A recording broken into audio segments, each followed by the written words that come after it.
हाय listeners, कैसे हैं आप सब। उम्मीद करती हूँ अच्छे होंगे। मैं लेकर आ चुकी हूँ आप लोगों के लिए soul bride of double mafia का न्यू एपिसोड। तो चलिए शुरू करते हैं इसे। अब तक की कहानी में आप लोगों ने सुन लिया था कि वैष्णवी जी जो कि पहले से बहुत सारे कांड कर रखी थी और वो और ज़्यादा बदमाशियाँ ना करे, जिसकी वजह से अब जल्दी यहाँ पूरा देशमुख परिवार जो निकल चुका था आनंद जी के घर पर, जहाँ पर पहले से परिणीति जी और अद्विति उन लोगों के आने का वेट कर रहे थे। वहीं दूसरी तरफ वैष्णवी जैसे ही अभी सब लोग के साथ बाहर निकल रही थी, वो धीरे से जिया का हाथ पकड़ते हुए कहते हैं, तुम मेरे साथ ही रहना, मुझे तुम्हारे साथ ही गाड़ी में बैठना है।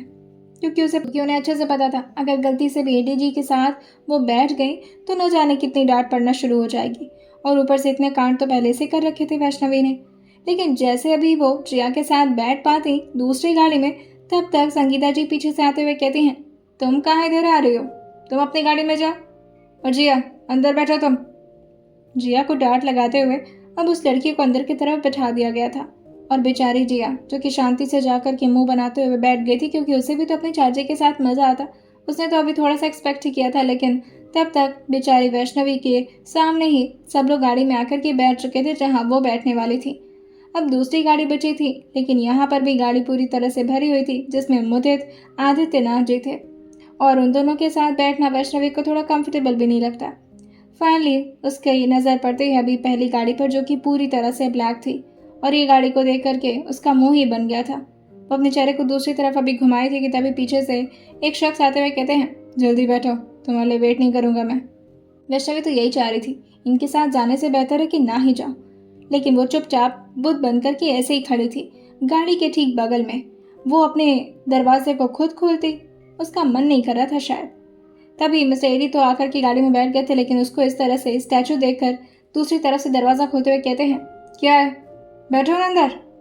तभी वैष्णवी फाइनली जो दरवाज़ा उसके सामने से खुला था उसे प्रॉपरली खोल करके अंदर बैठते हुए कहते हैं, मेरे पापा जब मम्मी के साथ घूमने जाते थे तो उनके लिए हमेशा दरवाज़ा खोलते थे, मुझे लगा कि आप भी।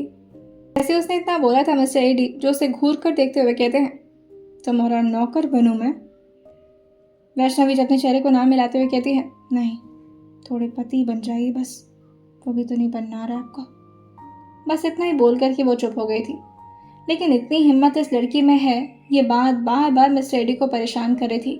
उन्हें डर था अपने हाथ से कि कहीं ऐसा ना हो कि इस लड़की पर उनका हाथ उठ ही जाए।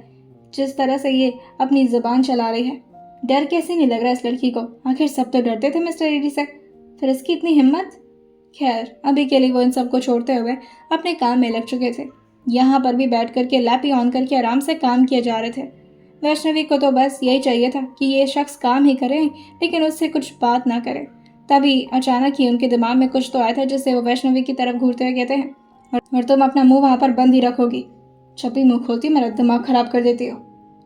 इस बात पर भी वैष्णवी ने अपने मन में ही जवाब दे दिया था, दिमाग खराब करती हूँ? पैदाइशी दिमाग खराब है आपका, मुझे तो नहीं लगता कि कभी ठीक भी रहा होगा। और ये बोलते हुए वो उन्हें बस घूर ही रही थी। लेकिन जैसे अभी मिस्टर एडी ने उसकी तरफ चेहरा मोड़ करके देखा था, उसका चेहरा दोबारा से अब सामने की तरफ हो चुका था और चुपचाप शांति से बैठी हुई थी बेचारी। फाइनली आ चुका था आनंद जी का घर, जहाँ पर वो लोग अब उतरे थे और जैसे अंदर की तरफ जाने लगे थे तभी एक लड़की अंदर से बाहर की तरफ भाग कर आती है और जाकर के वैष्णवी को साइड रख देते हुए कहती है, आप ही हैं हमारी न्यू मामी। ये सुनते ही वैष्णवी को तो अंदाजा ही नहीं हुआ था कि आखिर इतनी कम उम्र में वो क्या क्या बनते जा रही है। इतनी बड़ी लड़की की मामी बन गई है वो। खैर वो अपना चेहरा हाँ मिलाते हुए हल्का स्माइल करते हुए कहती है, जी जी हाँ मैं वैश। तभी इस बात पर अदिति धीरे से कहती है, हाँ हाँ पापा ने आपका नाम बताया था। जैसे अदिति ने इतना बोला था, पीछे से आ रहे एडी जो कि पहले तो उस लड़की को घूरे थे जो उनकी बीवी के साथ इतने हक से चिपकी हुई थी।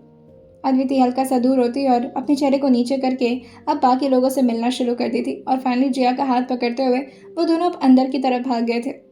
यहाँ पर अद्विति को बहुत ज़्यादा मानते थे पूरा देशमुख परिवार ही, सिवाय मिस्टर एडी के, क्योंकि मिस्टर एडी को किसी को मारना या प्यार करना नहीं आता था। उन्हें सिर्फ अपनी नज़रों से लोगों को डराना आता था। और ये बात तो अब वैष्णवी भी समझ ही चुकी थी कि सिर्फ अपने घर पे नहीं बल्कि ये तो दूसरे के घर पे जाकर भी दानव जैसे ही बिहेव करते हैं। यहाँ बड़े बुजुर्गों के साथ बैठ कर के वैष्णवी का तो जैसे दिमाग ही पक रहा हो।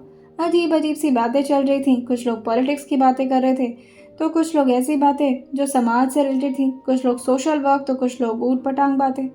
उससे इन सारी बातों में कोई दिलचस्पी नहीं थी। बेचारी अकेली सी पड़ गई थी वो। तभी जिया और अद्विति पीछे से आते हुए कहती है, मामी मामी। अद्विति ने धीरे से चिल्लाया। तभी जिया कहती है, चाची। उसने जैसे ही चाची बोला, उसको तुरंत ही जैसे ही उसे चाची बोला गया, वैष्णवी पीछे की तरफ मुड़कर देखी जो कर्टन के पीछे दो लड़कियां उनको इशारों से बुला रही थी। तभी वो धीरे से कहती है, मैं ज़रा वॉशरूम। तभी परिणीति जो कि अद्विति की मॉम और आनंद जी की बीवी थी, वो उसका हाथ पकड़ते हुए कहती है, चलो मैं तुम्हें बता देती हूँ। वैसे मानना पड़ेगा, देशमुख साहब ने बड़ी प्यारी बहू ढूंढी है अपने लिए। यह सुनकर कि वैष्णवी बस हल्का सा मुस्कुरा दी थी और क्या ही बोलती वो। तभी वो परिणीति जी का हाथ छुड़ाते हुए कहती है, मैं चली जाऊंगी वॉशरूम, क्योंकि उसे वॉशरूम तो जाना नहीं था। उसे तो जिया और अद्विति के साथ जाना था गॉसिप करने के लिए। आखिर वो क्या करती इन बुड्ढों के बीच में। परिणीति जो अद्विति से कहती है, तुम यहाँ क्या खड़ी हो पर्दे के पीछे छुपकर? जाओ जाकर के मामी को वॉशरूम दिखा दो। वो मैं अपने रूम में लेती जाती हूँ ना, ज़्यादा कंफर्टेबल रहेंगी। परिणीति जी जो कि अद्विति को ज़्यादा कुछ बोलती नहीं थी, उन्हें भी पता था कि अद्विति को बात करनी होगी, जिसकी वजह से वो उसे परमिशन दे देती हैं। अब जिया, अद्विति और उसके साथ वैष्णवी सबके सब अब ऊपर अद्विति के कमरे में आ चुके थे। कमरे में आते ही सबसे पहले तो अद्विति ने दरवाज़ा बंद किया था और बहुत ही ज़्यादा एक्साइटेड होते हुए कहती है, आपकी न्यू शादी हुई है ना, कैसा लग रहा है? वैष्णवी से पहली बार इस तरह का सवाल किया गया था। शादी करने के बाद उसे कैसा लग रहा है? ठीक ठीक ठाक ही लग रहा है। उसे समझ में नहीं आ रहा था कि अद्विति के सामने कितना सच बोलना है, वरना अगर वो बोलने पर आती तो न जाने क्या क्या बोल देती। तभी धीरे से अद्विति उसका हाथ पकड़ते हुए कहती है, आपके हाथ तो बड़े सॉफ्ट सॉफ्ट हैं। आपसे तो मामा जी काम भी नहीं करवाते होंगे ना, बहुत ज़्यादा रिस्पेक्ट देते होंगे आपको, अब प्यार से रखते हैं।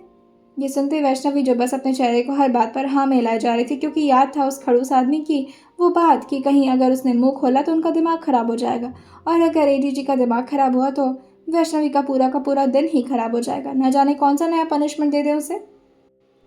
किसी मासूम से बच्चे की तरह हर बात पर वैष्णवी अपने चेहरे को हाँ में हिलाए जा रही थी, और इस बात का ध्यान रखते हुए कि मिस्टर एडी की गलती से भी उसके मुंह से कोई जिल्लत ना निकल जाए, कहीं ऐसा ना हो कि गलती से वो इंसल्ट ही कर दे अपने पति की, और फिर ये दोनों लड़कियां जाकर के उन्हें सब कुछ बता दे। तभी अद्विति कहती है, अब एक पर्सनल क्वेश्चन पूछूं, मेरा बहुत मन कर रहा है, प्लीज़। ये सुनते वैष्णवी जो अपने चेहरे को फिर से हाँ मिला दी थी। तभी जिया उसको रोकते हुए कहती है, हे पागल, सोच समझ कर, चाची है ये। अद्विति हंसते हुए कहती है, चाची, बट इनकी उम्र तो बहुत कम लग रही है। ये सुनते एकदम से वैष्णवी का चेहरे पर अभी हल्का फुल्का जो स्माइल था वो एकदम से फेड हो गया था कि आखिर इस लड़की को कैसे पता चला कि उसकी उम्र कम है। वो तुरंत ही इधर उधर शीशा ढूंढती और जाकर के खुद को शीशे के सामने देखते हुए कहती है, नहीं, ठीक ठीक ठीक ठाक तो उम्र लग रही है मेरी। ये सुनते अद्विति पीछे से उसे हक करते हुए कहती है, नहीं, आपकी उम्र बहुत कम लग रही है। आपको पता है आप मुझे 5 साल की बच्ची जैसी लग रही हैं, हर बात पर बस शांति से मुंह हिला रही है। ऐसे मुझे पता है जो मामा के साथ रहेगा वो ऐसे ही रहेगा। जिया भी तो ऐसी ही हो गई है। अगर मैं रहती ना। तभी जिया उसके गालों को खींचते हुए कहती है, तो एक काम करो ना, आ जाओ हमारे साथ हमारे घर पर, फिर तुम्हें अच्छे से पता चलेगा कि वहाँ पर सब लोग इतने चुप चुप क्यों रहते हैं। अद्विति मुँह बनाते हुए कहती है, पागल हो क्या, मैं नहीं जा रही उस जहन्नुम में। तो वैष्णवी के सामने आते हुए कहती है, आपसे वो पर्सनल क्वेश्चन पूछ सकती हूँ प्लीज़। वैष्णवी फिर से अपने चेहरे को हाँ मिलाते हुए कहती है, जी पूछिए, मुझे कोई दिक्कत नहीं है। तभी धीरे से जिया कहती है, दिक्कत हो जाएगी, सोच समझ कर पूछना। अदिति के मुंह से जैसे इतना निकला था, आपकी वेडिंग नाइट हो गई क्या? तभी जिया उसके मुंह पर अपना हाथ रखते हुए कहती है, ओए पागल, ये थोड़ी ना पूछना था, कितनी गंदी बात पूछ दी। तभी वैष्णवी जो थोड़ी देर के लिए कंफ्यूज पड़ गई थी, उसने ये वर्ड तो शायद ही अपनी जिंदगी में कभी सुना हो। नहीं, उसके घर में तो इस तरह की कभी बातें भी नहीं हुई थी। वेडिंग नाइट का अगर वो हिंदी मतलब निकाले तो क्या होगा? वेडिंग का मतलब शादी और नाइट का मतलब रात। क्या मतलब शादी की रात? और उसके मुंह से हाँ निकल जाता है, हो गई। जैसे ही अद्विति ने यह सुना था कि इतनी आसानी से बिना शर्माए यहाँ पर तो वैष्णवी जी ये बात बोल रही है कि उनकी वेडिंग नाइट हो गई है, चेहरे पर थोड़ा तो स्माइल होना चाहिए।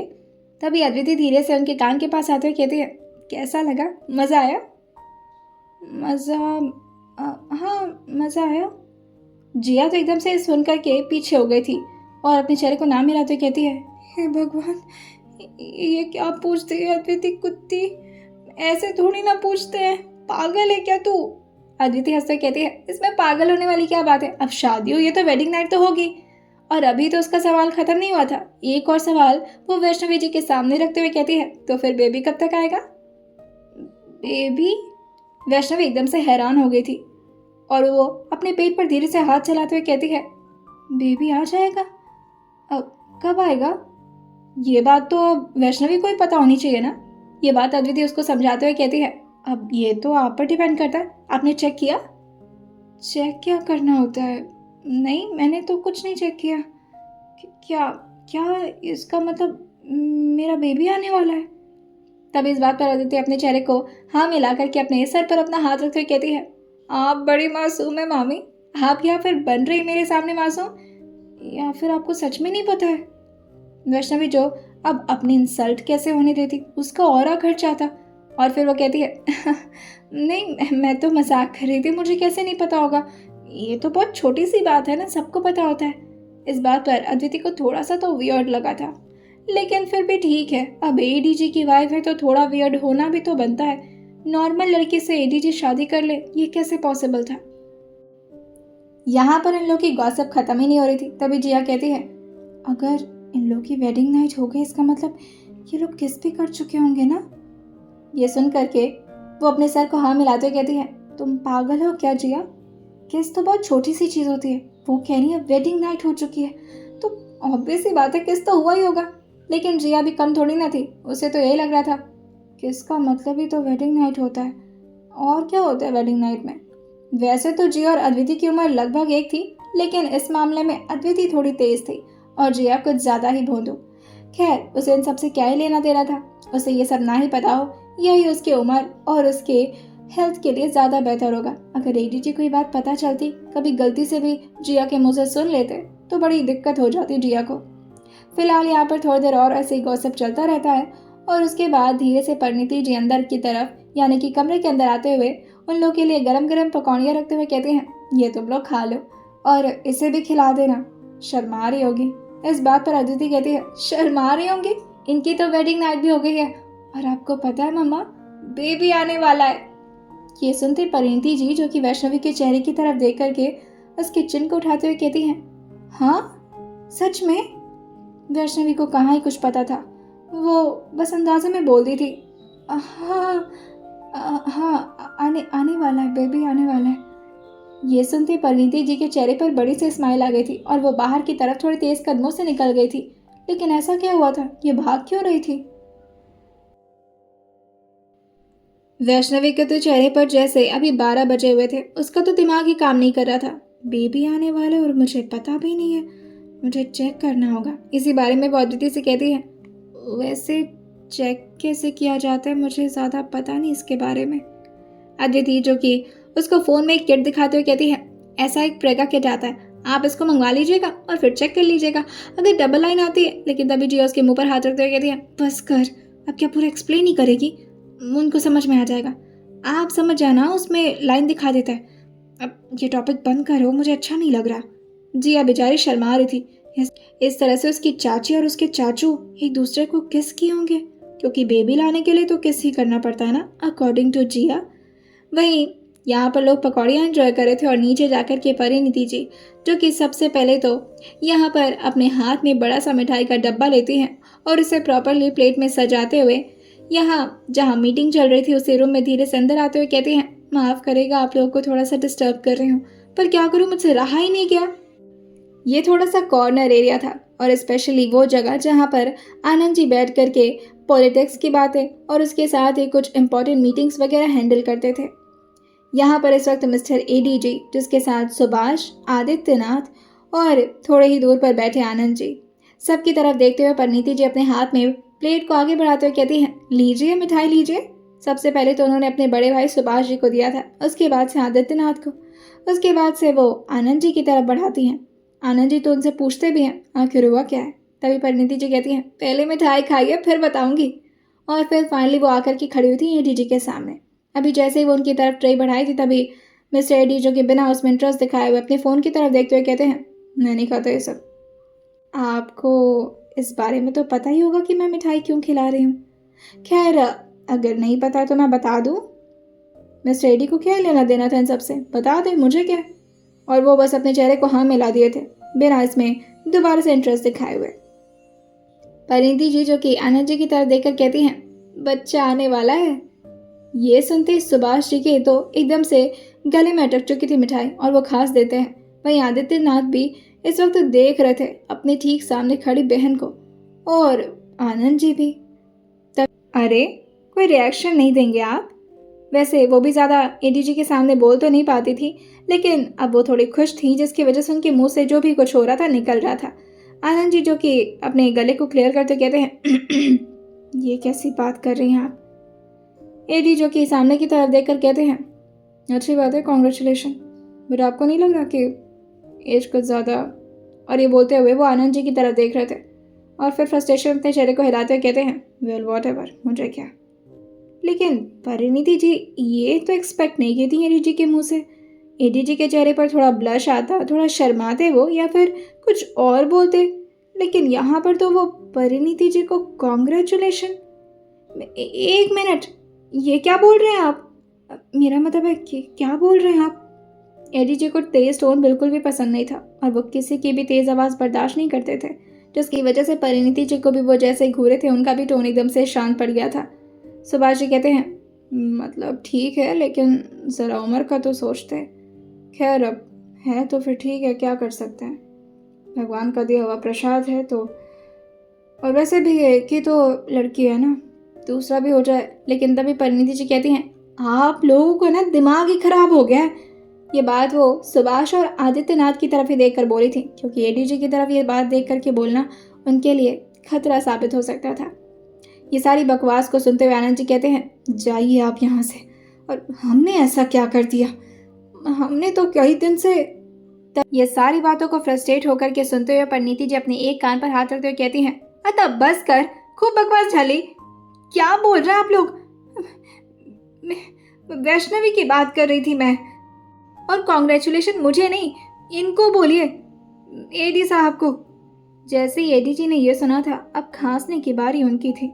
अभी उनके हाथ में जो कॉफ़ी मग था वो उनके हाथ से ऑलमोस्ट डिसबैलेंस होकर के गिर पाता, लेकिन तब तक अपना होश संभाल लिए थे मिस्टर एडी और अपनी नज़रों को उठा करके सबसे पहले तो परिणीति जी की तरफ घूरे थे और फिर बगल में बैठे आदित्यनाथ, सुभाष और आनंद तीनों उन्हीं की तरफ देख रहे थे कि अभी तक तो ये इंसान बड़ी नफरत की बातें कर रहे थे, रघुवंशी परिवार को बर्बाद कर देंगे, उनकी बेटी को बहुत तकलीफ देंगे, टॉर्चर करेंगे, ये करेंगे, ये क्या कर दिया।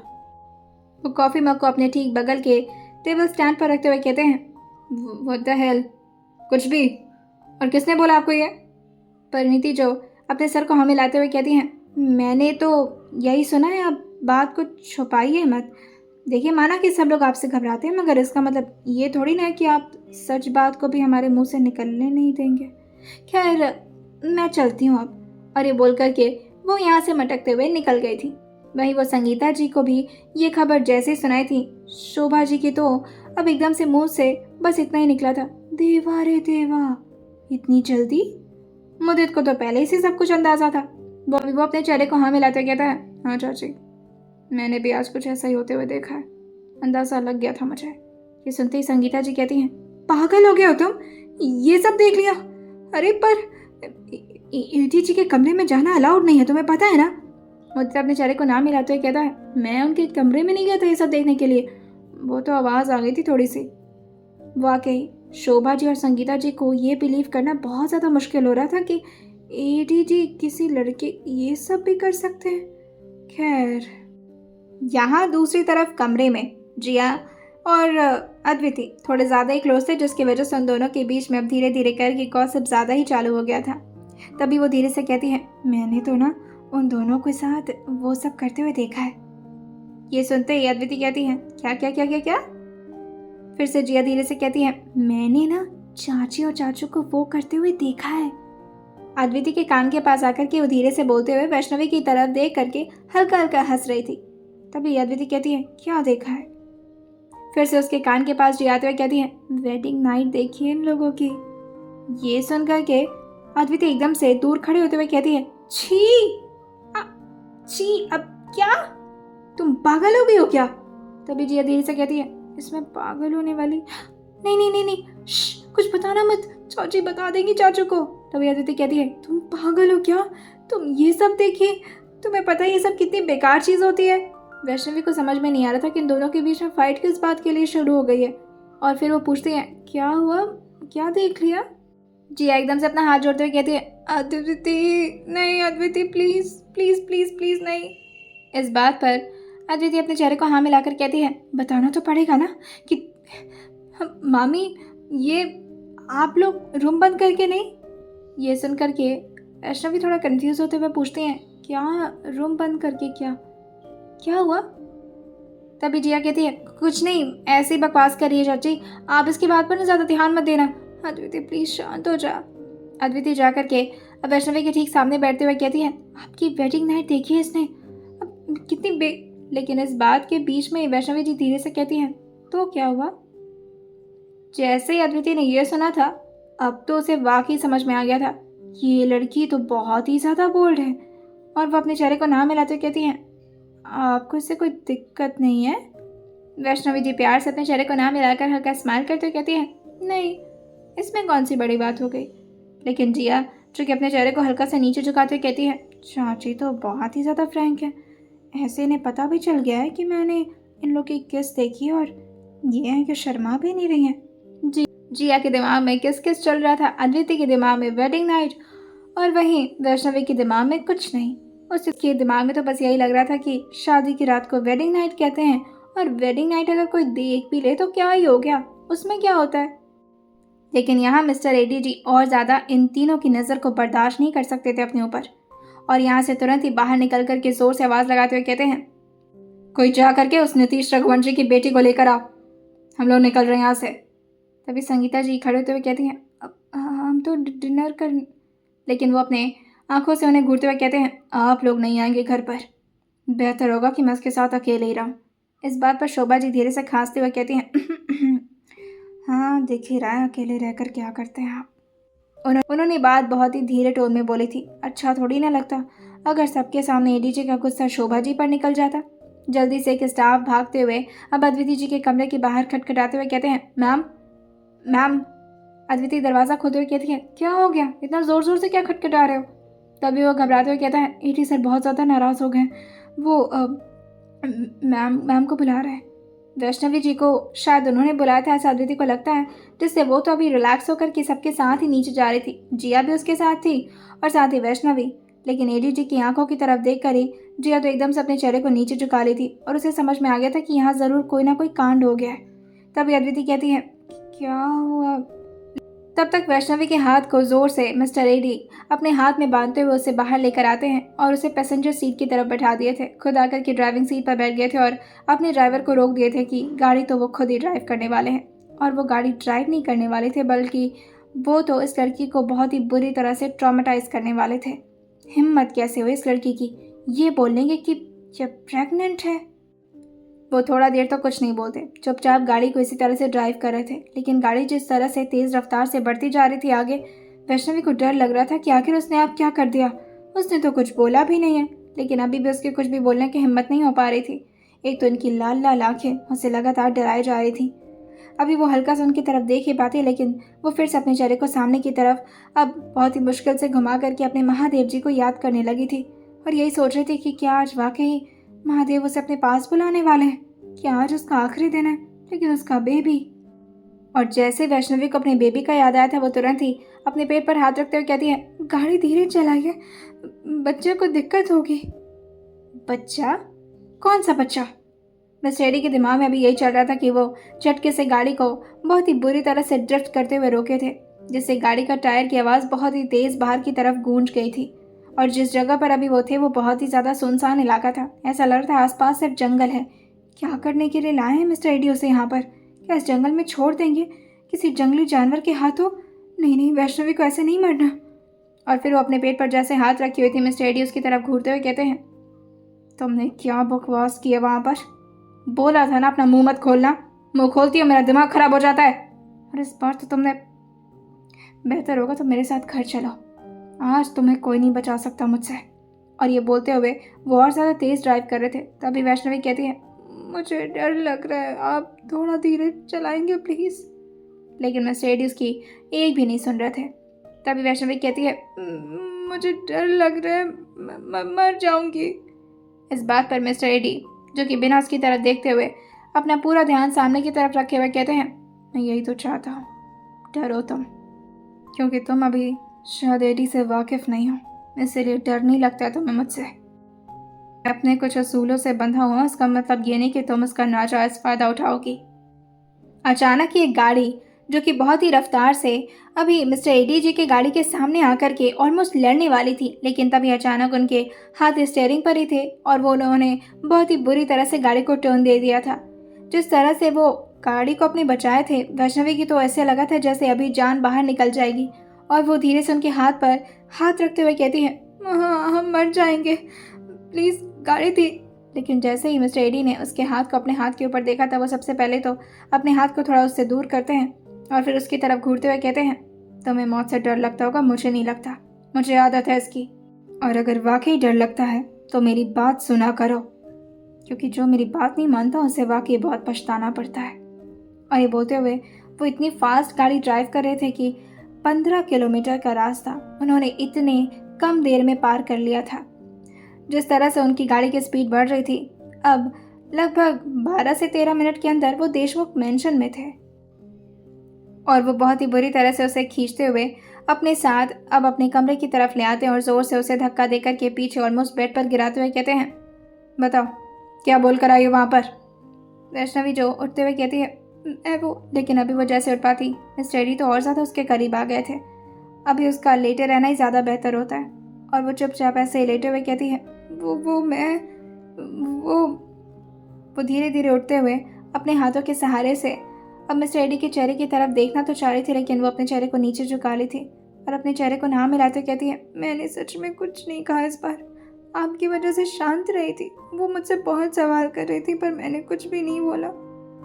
को पुल करते हुए उसके सामने रखे थे और आकर के उसके सामने बैठते हुए कहते हैं, अच्छा तो ये बात हवा हवा में फैल गई कि तुम्हारे पेट में बच्चा पल रहा है, और वो भी मेरा।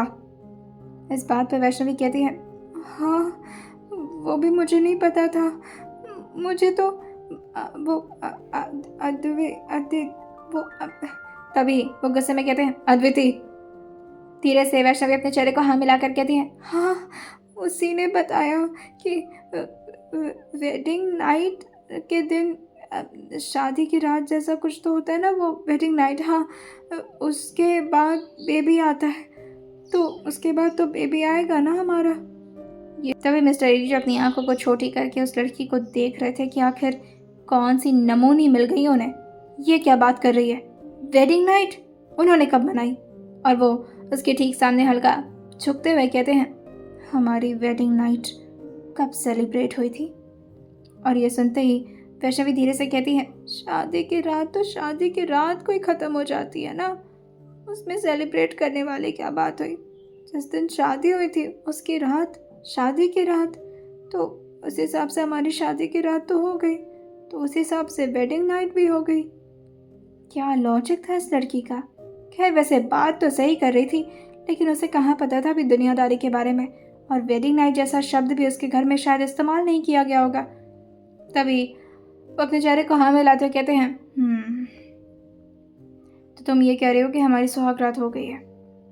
जैसे ही वैष्णवी ने सुहाग रात सुना था, अब उसे थोड़ा सा अजीब लगा था और वो धीरे से कहती है, सुहाग रात तो सुना सुना सा लग रहा है, ये सुनकर सब शर्मा जाते हैं ना, क्या होता है इसमें।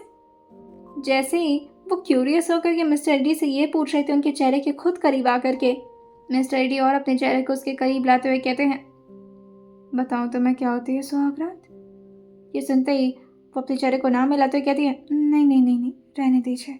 और वो हल्का फिर से पीछे हो गई थी। तभी उसके बाद उसके बाल पकड़ते हुए मिस्टर एडी ने उसके चेहरे को फिर से अपने बहुत ही करीब कर लिया था और गुस्से में उसे घूरते हुए कहते हैं, जब तुम्हें कुछ पता ही नहीं होता तो मुंह खोलती क्यों हो तुम सबको ये बता कर आ गए कि हमने वेडिंग नाइट सेलिब्रेट किया है तुम्हारे साथ। वो यहाँ से फ्रस्ट्रेशन में बाहर निकलते हुए कहते हैं, अगर मैं 2 मिनट और तुम्हारे सामने रहा ना तो मेरा हाथ उठ जाएगा तुम्हारे ऊपर। और सुनो, आइंदा से अगर मैं तुम्हारे सामने आऊँ तो अपने मुंह पर अपना हाथ रखोगी, अपने मुंह पर टेप लगा लोगी। तुम्हारी आवाज़ भी मेरे कानों तक नहीं आनी चाहिए। ये सुनते ही वैष्णवी धीरे से कहती है, जी। बस उन्होंने इतना ही बोला था। बस वैष्णवी ने इतना ही बोला था और मिस्टर एडी यहाँ से ज़ोर से दरवाज़ा मार करके बंद करते हुए बाहर निकल गए थे। और फिर वो देखते हैं कि देशमुख परिवार के सारे लोग अब धीरे धीरे करके घर के भीतर ही आ चुके हैं, क्योंकि शायद किसी को भी मिस्टर एडी के गुस्से को मिस नहीं करना था। शायद उन्हें लगा था कि वैष्णवी जी को बुरी तरह से मार पड़ेगी या उसके साथ कुछ टॉर्चर होगा। तो ऐसे खूबसूरत मोमेंट को मिस्टर सुभाष संगीता जी कैसे मिस कर सकते थे।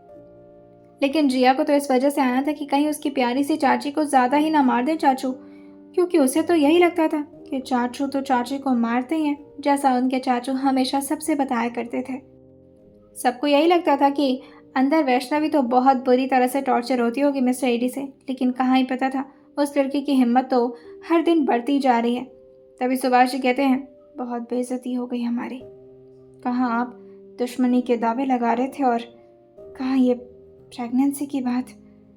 खैर आपने चेक, लेकिन जैसे अभी एडी के सामने वो ये पूछने ही वाले थे कि क्या वाकई उन्हें ये बात पता है कि इस लड़की के साथ वाकई प्रेगनेंसी वाला कोई कंडीशन नहीं है। आई मीन कहीं ऐसा तो नहीं कि वाकई वैष्णवी बच्चे की माँ। लेकिन तभी उन्होंने बीच में अपनी बात को रोक दिया था और अपने चेहरे को ना मिलाकर कहते हैं, नहीं नहीं, हमें अच्छे से पता है आप उस लड़की से बहुत नफरत करते हैं, आप ऐसा कुछ नहीं करेंगे। इस बात पर संगीता जी धीरे से कहती हैं, नफरत में लड़कियों के साथ यही सब तो किया जाता है। खैर रूम में चलते हैं। लेकिन तब तक संगीता जी ये बोल करके ये सोची थी कि शायद मिस्टर एडी ने सुना नहीं होगा और वो यहाँ से रफू चक्कर हो जाएंगे। लेकिन तब तक मिस्टर एडी उनके ठीक सामने पहुँचते हुए कहते हैं, मेरी नफरत का तरीका थोड़ा अलग है। मेरी नफरत में भी मैं अपनी हदें पार नहीं करता। और ये तो बिल्कुल ही मत सोचिएगा कि मैं किसी लड़की के साथ गलत करूँगा। अगर ज़्यादा गुस्सा आया तो शायद उसे जान से मार दूँ, लेकिन उसकी इज्जत पर हाथ नहीं डालूंगा। और ये बोलते हुए वो सुभाष जी की तरफ अपने चेहरे को मोड़ते हुए कहते हैं, मर्द हूँ, हिजड़ों वाला काम नहीं करता। सुभाष जी का तो जैसे नज़र एकदम से नीचे हो गया था। ऐसा लगा था जैसे इनडायरेक्टली मिस्टर एडी ने उन्हें ही पॉइंट आउट किया है कि अगर वो ऐसे काम करते हैं तो मतलब वो हिजड़े हैं। थोड़ी देर में अब संगीता जी और सुभाष दोनों कमरे में बैठे हुए थे, जहां मिस्टर एडी की बातों पर यहाँ पर बहस छिड़ी हुई थी। सुभाष जी जो लगातार संगीता जी की तरफ घूरते हुए कहते हैं, क्या ज़रूरत है ये बोलने की, आपको पता नहीं है वो किस तरह से जवाब देते हैं। पता नहीं किस बारे में ऐसा बोला उन्होंने, हमारी तरफ देख करके बोला ना। ऐसा क्यों, हमने ऐसा क्या किया है। तभी संगीता जी जो कि उनकी तरफ देखते हुए कहती हैं, आपको भी अच्छे से पता है आपने कितनी बार ऐसी हरकतें की है, तो आप बातों को दबा सकते हैं, लेकिन ज़रूरी नहीं कि सब लोग। और वो तो मिस्टर एडी हैं, उन्हें तो शौक है लोगों को बेइज्जत करने का, फिर वो चाहे उनके खुद के बड़े भाई क्यों ना हो। आप ज़रा संभल कर रहिएगा। और हाँ, अगर किसी की भी नज़र उस वैष्णवी पर है ना तो दूर ही रखिएगा उसे, क्योंकि वो तो सिर्फ मेरी शिकार है। बहुत बेइज्जती सही है मैंने उस आदमी के मुंह से, सारी कसर उसकी बीवी पर निकालूंगी। कल देखिएगा मैं क्या करती हूँ उसके साथ। और वैसे भी एडी साहब तो उससे नफरत ही करते हैं, वो तो कुछ बोलेंगे भी नहीं। वहीं दूसरे कमरे में शोभा जी यहाँ अपने बड़े बड़े इयररिंग्स को निकालते हुए हल्का ब्लश करते हुए कहती हैं, क्या लगता है वैष्णवी जी की खूबसूरती पर पिघल गए हमारे एडी जी। लेकिन इस बात पर आदित्य ना जो पूरे गुस्से भरे टोन में कहते हैं, हो ही नहीं सकता, एडी ऐसा कभी नहीं करेंगे। लेकिन ये सुनते हुए शोभा जी जो खड़े हुए कहती हैं, आप थोड़े से रोमांटिक नहीं बन सकते क्या। और अगर आप नहीं बन सकते तो इसका मतलब ये थोड़ी ना है कि हमारे देवर जी भी नहीं होंगे। हो सकता है कि, लेकिन तब आदित्य ना जो अपनी बीवी की तरफ देखते हुए कहते हैं, ऐसा नहीं हो सकता है, हम एडी को जानते हैं। लेकिन तभी शोभा जी कहती है, अरे पर हो सकता हो गुस्से में आकर के ये सब। आदित्यनाथ जो उनके हाथ को जोर से अपने हाथों में पकड़ते हुए कहते हैं, आप एडी को नहीं जानती हैं, मगर हम उनके रग रग से वाकिफ हैं। उनकी परवरिश देखी है मैंने, वो कभी किसी लड़की के इज्जत पर हाथ नहीं डाल सकते। हाँ, गुस्से में उसे मार जरूर सकते हैं, लेकिन शायद वो भी अपने हाथ से नहीं। लड़कियों को लेकर के कुछ ज्यादा ही अलग है वो। ये बोलते हुए जैसे अभी वो दूसरी तरफ मुड़े थे, शोभा जी उनके सामने पहुंचते हुए कहती हैं, आप जब भी एडी जी की बात करते हैं कुछ ज़्यादा ही विश्वास में बात नहीं करते। ऐसा लगता है जैसे कि आप ही उनकी पेरेंटिंग किए हों, आप ही उन्हें पाले पोसे हों। इस बात पर आदित्य, जो अपने वॉलेट को खोल करके अभी किसी को देखना तो चाहे थे, लेकिन फिर अपनी आंखें बंद करके वॉलेट को बंद करते हुए उसे ले जा करके अपने ड्रॉर में रखते हुए कहते हैं, बकवास मत करिए और हमें सोना है, सर दर्द हो रहा है हमारा, कल मीटिंग के लिए भी निकलना है। वहीं यहाँ एक तरफ कमरे में शांति से वैष्णवी, जो कि अपने कपड़े वगैरह को चेंज करके अब एक जगह पर अपने सिर को टिकाए हुए नीचे की तरफ बैठी हुई थी, लेकिन उसका तो दिल ही नहीं लग रहा था यहाँ पर, जिस वजह से वो बालकनी साइड एरिया में जाकर के चुपचाप खड़ी हो गई थी। दूसरी तरफ मिस्टर एडी 5-6 घंटे काम करने के बाद लगभग रात के 1:30 बजे अब फाइनली पहुंचे थे यहाँ जिया के कमरे के अंदर। दरवाज़ा खोलते ही वो जैसे अभी अंदर की तरफ झांके थे तो जिया भी सो रही थी। शायद उसे नींद आ गई थी या फिर उसने स्लीपिंग पिल्स लेकर के ज़बरदस्ती खुद को नींद में डाल लिया था ताकि उसे चाचू का गुस्सा न हैंडल करना पड़े, क्योंकि जब भी उसके चाचू गुस्सा होते थे न जाने क्यों हमेशा उसी के पास आकर के या तो उसे बहुत बुरी तरह से सुनाते थे या फिर उसकी थोड़ी बहुत पिटाई कर देते थे या फिर बैठ करके उसे पढ़ाना शुरू कर देते थे। और जिया को अभी यह सब बिल्कुल भी बर्दाश्त नहीं होता, इसी वजह से वो स्लीपिंग पिल्स लेकर के आराम से सो चुकी थी। वहाँ दवाई का डब्बा जो कि बाहर ही रखा हुआ था, जिसे समझ भी चुके थे मिस्टर एडी कि आखिर ये मैडम जी इतनी गहरी नींद में क्यों है। दवाई के डब्बे को वो धीरे से ले जा करके उसके ड्रॉर में रखे थे, जो कि किसी को नजर ना आए, क्योंकि किसी को भी बर्दाश्त नहीं होता कि यहाँ पर जिया चैन से सो रही है। शायद उसके परिवार वालों को उसकी खुशी देखी नहीं चाहती थी, उसको सुकून में देख करके उनके पूरे परिवार वालों को जैसे दिक्कत होती हो। फाइनली अभी वो सारे कॉपी किताब को हटा करके उसके स्टडी टेबल पर रख पाते, लेकिन उसमें से एक तस्वीर जो नीचे आकर के गिर गई थी। अभी मिस्टर एडी गलती से उस पर अपना पैर रख पाते, लेकिन उनके पैर एकदम से पीछे हट गए थे जैसे उन्होंने उस तस्वीर को ध्यान से देखा था, और वो उसे बहुत ही इज्जत के साथ उठा करके अपने सीने से लगा करके प्रॉपरली पहले तो उसे पोंछे थे, क्योंकि वो नीचे गिर गई थी। सारे कॉपी किताब को रखते हुए वो एक बार यहाँ जिया की तरफ घूरे थे और इस लड़की के चेहरे की तरफ देखते हुए कहते हैं, इतनी इज्जत दी क्यों तुम? मना किया था कि ये तस्वीर नहीं रखना अपने पास। क्या करूं मैं तुम्हारा, एक तुम और एक तुम्हारी वो सो कॉल्ड चाची। ये बोलकर क्या वो अपने कमरे में जाने लगे थे, और जैसे वो कमरे में गए थे यहाँ उन्हें कहीं पर भी वैष्णवी नजर नहीं आई थी, और इस वक्त उनका ध्यान वैष्णवी पर था भी नहीं। वो ले जाकर के अभी अपने उस तस्वीर को जो कि उनके हाथ में थी उसे लॉकर में रखते, लेकिन लॉकर में रखते रखते एक बार और उनके चेहरे की तरफ, जो कि उस तस्वीर में बना हुआ चेहरा था, उस पर उनकी नज़र पड़ी जाती है। और थोड़ा देर वो उस तस्वीर को बहुत ही ध्यान से देखने लगे थे, जिससे उनकी आंखें एकदम से भर आई थी। आई एम सॉरी, पर आपको आपकी बेटी से अलग करना ही पड़ा। अगर किसी ने भी आपकी फ़ोटोज़ के साथ देख ली तो बहुत बड़ी प्रॉब्लम हो जाएगी, बट डोंट वरी, मैं आपको अपने पास रखूँगा। और ये बोलकर उन्होंने जैसे अभी लॉकर में उस तस्वीर को रखा था, पीछे से वैष्णवी अभी धीरे धीरे आहिस्ता आहिस्ता आगे बढ़ रही थी, और अभी उसने अपने पैरों में कोई पायल वगैरह पहन भी नहीं रखा था, जिसकी वजह से वो बिल्कुल शांत तरीके से चल रही थी। अंदाज़ा भी नहीं होता मिस्टर एडी को। उनकी आंखें जिस तरह से अभी रेड होकर के हल्का हल्का नम हो गई थी, ऐसे वो पीछे की तरफ मुड़े थे और उनका चेहरा वैष्णवी की आंखों के सामने आया था। उनकी आंखें भरी हुई हैं, ये बात तो वैष्णवी को भी अंदाज़ा नहीं, ये रो नहीं, ये तो रो नहीं सकते ना। अभी वो बहुत ही ध्यान से अपनी आंखों को सिकोड़ करके इन आदमी के चेहरे की तरफ देख ही पाते, लेकिन तब तक वो उसे घूरते हुए कहते हैं, क्या है? वैष्णवी अभी कुछ बोलना चाही थी, लेकिन तब तक उसे याद आ जाता है, जब भी मैं तुम्हारे सामने रहूं अपना मुंह बंद करके रखोगी, या तो अपने मुंह पर हाथ रख लोगी या फिर मुंह पर टेप ही लगा लेना तुम, लेकिन मुझे तुम्हारी आवाज़ मेरे कानों तक सुनाई ना दे। और ये बोलते हुए वो अपने चेहरे को बस नाम हिलाई जा रही थी, लेकिन उसको ये सब करता देख करके मिस्टर एडी और ज़्यादा फ्रस्ट्रेट होते हुए कहते हैं, क्या है, अब तक सोई क्यों नहीं? और हाँ, तुम्हें तो आज रात भर बाथरूम में बंद रहना था ना, चलो। लेकिन तभी वो अपना हाथ छुड़ाते हुए कहती है, और अपने पेट को ऐसे सहला रही थी जैसे कि उसे दर्द हो रहा, और उसके चेहरे का एक्सप्रेशन भी कुछ ऐसा ही था। वो तो बेचारी मना कर रही थी कि उसे बाथरूम में नहीं जाना है, लेकिन जिस तरह से वो पेट पर अपने हाथ रखी हुई थी, मिस्टर एडी जी को लगता है शायद उसके पेट में दर्द हो रहा है, और इसी वजह से ये कुछ बोल भी नहीं पा रही है। वो खुद भूल गए थे अपनी बातों को, और वो इस लड़की को और ज़्यादा बर्दाश्त न करते हुए खुद ही कमरे से बाहर निकल गए थे, क्योंकि इस वक्त उन्हें इस लड़की को तो नहीं देखना था। उन्होंने तस्वीर लॉकर में रखना तो चाहा था, लेकिन न जाने क्यों उनका दिल मानता ही नहीं और वो तस्वीर को ले आकर के अब अपने स्टडी टेबल पर रखे हुए थे और लगातार उसे देखे जा रहे थे। इसी तरह से उनके 1 घंटे, 2 घंटे, 3 घंटे बीतते ही जा रहे थे। वक्त का पता ही नहीं चल रहा था उन्हें। लेकिन सिर्फ उनकी आंखें उस तस्वीर को देख नहीं रही थी, बल्कि उनकी आंखों से लगातार आंसू गिर रहे थे, जिसके बारे में अंदाज़ा भी नहीं था उन्हें। तभी अचानक से उनका फ़ोन बज उठा था और जैसे ही फ़ोन उनका आया था, अब जाकर के उन्हें अंदाज़ा हुआ था कि उनके गाल तो भीगे हुए हैं। और वो जैसे उन्हें ये पता चला था कि उनकी आंखों से आंसू गिर रहे हैं और वो अभी तक रो रहे थे, उन्हें और ज़्यादा गुस्सा आ गया था, जिसकी वजह से अब वो फ़ोटो को अपने ड्रॉर के अंदर डाल करके फ़ोन उठा चुके थे। गुस्से में थे वो, क्योंकि वो कभी रो नहीं सकते थे।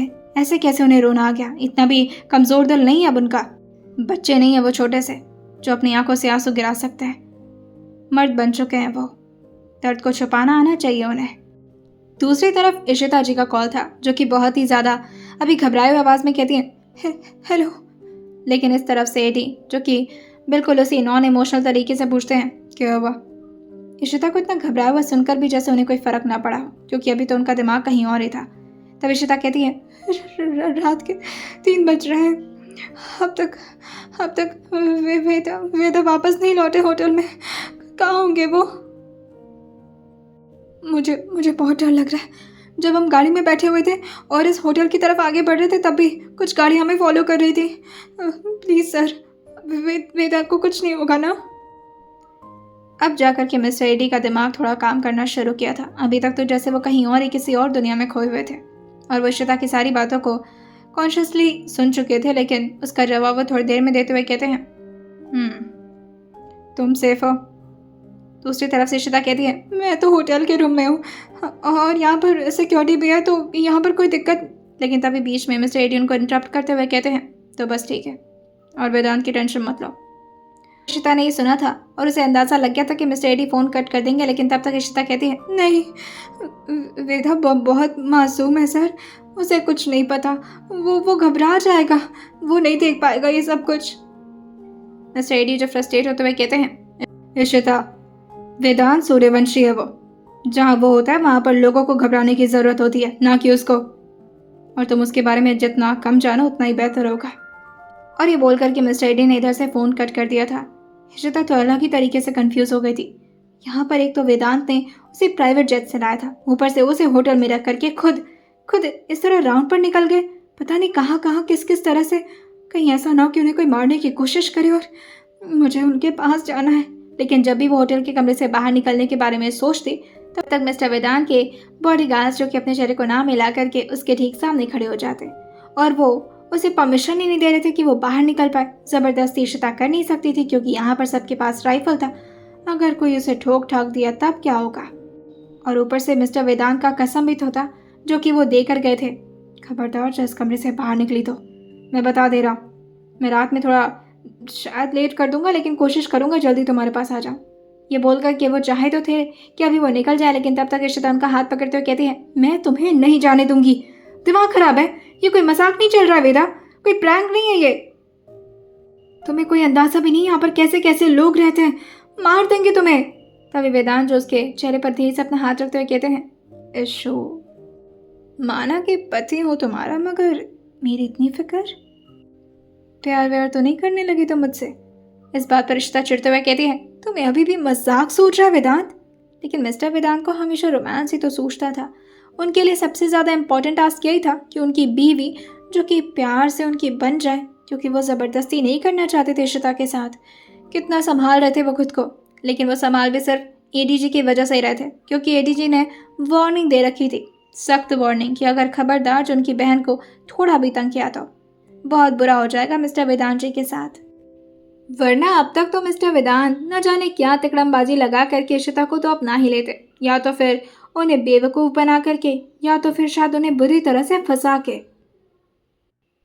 वो फिर से इशिता के गालों पर धीरे से अपना हाथ चलाते हुए कहते हैं, मेरी बात समझो, और हाँ, अब कोई ज़िद नहीं करोगी। मैं कह रहा हूँ ना, मैं रात में आ जाऊँगा वापस, कोशिश करूँगा कि जल्दी आ जाऊँ। लेकिन तब इशिता कहती है, पर मुझे भी तो। लेकिन तब तक उसके मुंह पर धीरे से मिस्टर वेदांत अपना हाथ रखते हुए कहते हैं, तुम्हें मेरी कसम, अगर तुम इस कमरे से बाहर भी निकली तो सोच लेना, मुझे कुछ हो जाएगा फिर। यही सोच सोच करके यहाँ पर ऋषभ परेशान थे कि वो करे तो करे क्या। कब आएगा मिस्टर वेदांत का एक कॉल ही आ जाता कम से कम।